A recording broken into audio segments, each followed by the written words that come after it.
ಮೈಸೂರಿನ ಉದಯಗಿರಿ ಗಲಭೆ ಕೇಸ್ಗೆ ಸಂಬಂಧಪಟ್ಟಂತೆ ನಾಳೆ ಮೈಸೂರಿನಲ್ಲಿ ನಿಷೇಧಾಜ್ಞೆಯನ್ನ ಜಾರಿ ಮಾಡಲಾಗ್ತಾ ಇದೆ. ಪೊಲೀಸ್ ಕಮಿಷನರ್ ಇದೀಗ ಸೀಮಾ ಲಾಟ್ಕರ್ ಈ ಆದೇಶವನ್ನ ಹೊರಡಿಸಿದ್ದಾರೆ. ಸೀಮಾ ಲಾಟ್ಕರ್ ಅವರ ಆದೇಶದನ್ವಯ ನಾಳೆ ಮೈಸೂರಿನಲ್ಲಿ ನಿಷೇಧಾಜ್ಞೆ ಇದೆ.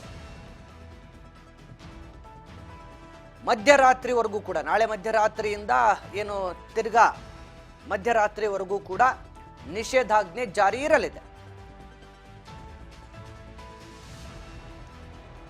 ಇಂದು ಮಧ್ಯರಾತ್ರಿ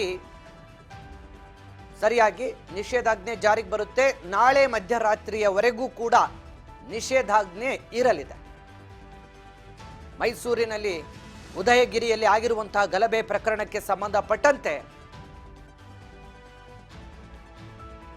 ನಿಷೇಧಾಜ್ಞೆಯನ್ನ ಜಾರಿ ಮಾಡಲಾಗಿದೆ. ಮೈಸೂರಿನ ಪೊಲೀಸ್ ಕಮಿಷನರ್ ಸೀಮಾ ಲಾಟ್ಕರ್ ಅವರು ಈ ಆದೇಶವನ್ನು ಹೊರಡಿಸಿದ್ದಾರೆ. ನಾಳೆ ಮೈಸೂರಿನಲ್ಲಿ ನಿಷೇಧಾಜ್ಞೆ ಜಾರಿ ಯಾಕೆ ಮಾಡಿದ್ರು ಹಾಗಾದ್ರೆ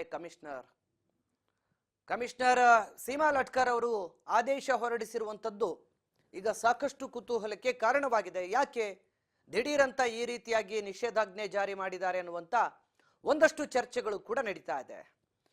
ಬಹುಶಃ ಪ್ರತಿಭಟನೆಯ ಕರೆ ಇರಬಹುದು. ಈ ಹಿನ್ನೆಲೆ ಮುಂಜಾಗ್ರತಾ ಕ್ರಮವಾಗಿ ಈ ಒಂದು ಆದೇಶವನ್ನು ಹೊರಡಿಸಿರಬಹುದಾ? ಪೊಲೀಸ್ ಕಮಿಷನರ್ ಸೀಮಾ ಲಾಟ್ಕರ್ ಅವರ ಆದೇಶ ಇಂದು ಮಧ್ಯರಾತ್ರಿಯಿಂದ ನಾಳೆ ಮಧ್ಯರಾತ್ರಿಯವರೆಗೂ ಕೂಡ ನಿಷೇಧಾಜ್ಞೆ ಜಾರಿಯಾಗಿದೆ. ಹಾಗಾದ್ರೆ ಮೈಸೂರಿನ ಪೊಲೀಸ್ ಆಯುಕ್ತರಿಗೆ ಯಾವ ರೀತಿಯ ಮಾಹಿತಿ ಬಂದಿರಬಹುದು? ಉದಯಗಿರಿ ಗಲಭೆ ಪ್ರಕರಣಕ್ಕೆ ಸಂಬಂಧಪಟ್ಟಂತೆ ಒಂದ್ ಕಡೆ ಈಗಾಗಲೇ ಆರೋಪಿಗಳನ್ನ ಬಂಧಿಸಲಾಗಿದೆ, ತಪ್ಪಿತಸ್ಥರ ವಿರುದ್ಧ ಕೂಡ ಕ್ರಮ ಜರುಗಿಸಲಾಗಿದೆ. ಇದರ ಮಧ್ಯೆ ರಾಜಕೀಯ ಜಟಾಪಟಿ ಕೂಡ ನಡೀತಾ ಇತ್ತು. ಈ ಬೆನ್ನಲ್ಲೇ ನಾಳೆ ನಿಷೇಧಾಜ್ಞೆ ಜಾರಿ ಮಾಡಿರುವಂತಹ ವಿಚಾರ ಈಗ ಯಾಕಿರಬಹುದು ಅನ್ನುವಂತ ಹಲವು ಅನುಮಾನಗಳಿಗೆ ಎಡೆ ಮಾಡಿಕೊಟ್ಟಿದೆ. ನಾಳೆ RSS ಮುಖಂಡರು ಪ್ರತಿಭಟನೆಗೆ ಕರೆ ಕೊಟ್ಟಿರುವ ಹಿನ್ನೆಲೆ ಮುಂಜಾಗ್ರತಾ ಕ್ರಮವಾಗಿ ಮೈಸೂರಿನ ಏನು ಪೊಲೀಸ್ ಆಯುಕ್ತರು ನಿಷೇಧಾಜ್ಞೆಯನ್ನ ಜಾರಿ ಮಾಡಿದ್ದಾರೆ ಅಂತ ಹೇಳಲಾಗ್ತಾ ಇದೆ.